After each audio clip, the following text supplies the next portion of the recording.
अटल सेतु से मुंबई के लोगों का जीवन हो जाएगा आसान। देश के सबसे लंबे समुद्री पुल की है अटल सेतु की पहचान। ट्रैफिक की समस्या हल होगी, दूरी भी घटकर 20 मिनट की रह जाएगी मात्र। पूर्व प्रधानमंत्री अटल बिहारी वाजपेयी के नाम पर अटल सेतु रखा गया नाम।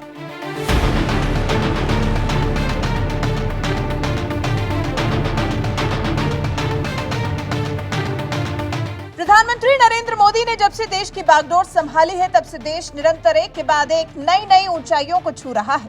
पीएम मोदी का प्रयास है कि देश का कोई भी तबका, देश का कोना कोना विकास से अछूता न रहे। भारत एक विकसित देश बनने की तरफ तभी तो तेजी से आगे बढ़ेगा जब देश के हर एक कोने में उजाला होगा, देश के हर एक कोने में विकास होगा। और जहां तक बात है मुंबई के ट्रैफिक की, तो वहां का हाल तो हर कोई जानता है, लेकिन अब मुंबई से नवी मुंबई जाने वालों को राहत मिल सके, इसके लिए भी मोदी सरकार ने इंतजाम कर दिया है और देश का सबसे बड़ा पुल बनाकर तैयार कर दिया है, जिसका नाम रखा गया है अटल सेतु। जी, जिसका आधिकारिक नाम है अटल बिहारी वाजपेयी सेवरी नवा शेवा अटल सेतु। इसे मुंबई ट्रांस हार्बर लिंक भी कहा जाएगा, शॉर्ट में इसे MTHL भी कह सकते हैं। इस अटल सेतु को बनाने में कुल 17,840 करोड़ रुपए खर्च किए गए हैं। ये भारत का सबसे लंबा पुल है और ऐसा अनुमान लगाया जा रहा है कि इस पुल से रोजाना करीब 70,000 गाड़ियां गुजरेंगी। चलिए, अब जब ये पुल इतना ही खास है, तो इसकी और खासियतों के बारे में थोड़ा विस्तार से जान लेते हैं। अटल सेतु की खास बातें। ये पुल मुंबई अंतर्राष्ट्रीय हवाई अड्डे और नवी मुंबई अंतर्राष्ट्रीय हवाई अड्डे की दूरी कम करेगा। मुंबई से पुणे, गोवा और दक्षिण भारत तक यात्रा के समय को भी अटल सेतु कम कर देगा। मुंबई बंदरगाह और जवाहरलाल नेहरू बंदरगाह के बीच कनेक्टिविटी में सुधार होगा। अभी ट्रैफिक की समस्या की वजह से मुंबई और नवी मुंबई के बीच की यात्रा में 2 घंटे लगते हैं, लेकिन अटल सेतु के माध्यम से ये दूरी 20 मिनट में तय की जा सकेगी।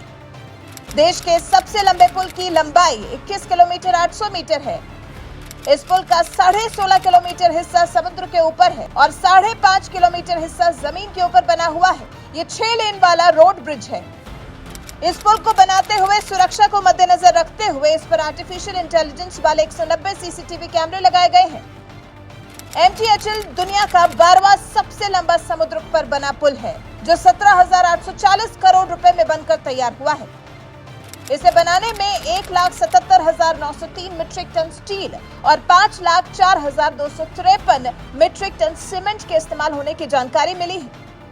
इस पुल के निर्माण में जो कंक्रीट का इस्तेमाल किया गया है, वो अमेरिका के स्टैच्यू ऑफ लिबर्टी से 6 गुना ज्यादा है। अटल पुल इतना मजबूत है कि इस पर भूकंप, उच्च ज्वार और तेज हवाओं के दबाव का असर नहीं होगा। इस पुल का निर्माण एपॉक्सी स्टैंड्स वाले विशेष मटेरियल से किया गया है, जिनका उपयोग परमाणु रिएक्टरों के निर्माण के लिए किया जाता है।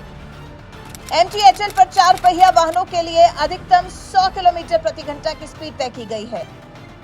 MTHL पर मोटरसाइकिल, ऑटो रिक्शा और ट्रैक्टरों का परिचालन प्रतिबंधित रखा जाएगा। कार, टैक्सी, हल्के मोटर वाहन, मिनी बस और 2XL बसों के लिए गति सीमा 100 किलोमीटर प्रति घंटे की तय की गई है। पुल पर चढ़ने और उतरने पर स्पीड सिर्फ 40 किलोमीटर प्रति घंटे की रखी गई है। अटल सेतु पर 250 रुपए का टोल टैक्स चुकाना होगा। मुंबई महानगर प्रदेश विकास प्राधिकरण ने पहले 500 रुपए का टोल टैक्स तय किया था, लेकिन फिर 4 जनवरी की बैठक में टैक्स को आधा कर दिया गया। यही है इस पुल की खासियत, जो बनकर पूरी तरह से तैयार है और अब इसके बन जाने के बाद सबसे ज्यादा सुविधा मुंबई से नवी मुंबई और नवी मुंबई से मुंबई जाने वाले लोगों को होगी। वाकई ये नरेंद्र मोदी सरकार की बहुत बड़ी उपलब्धि है। इस पुल की आधारशिला पीएम मोदी ने साल 2016 के दिसंबर महीने में रखी थी। इस पुल का नाम भारत के पूर्व प्रधानमंत्री अटल बिहारी वाजपेयी के नाम पर अटल सेतु रखा गया है। वैसे इस पुल के बारे में जानने के बाद आप क्या कहना चाहेंगे? इसकी खासियत जानकर आपको कैसा लगा? कमेंट कर हमें जरूर बताएं।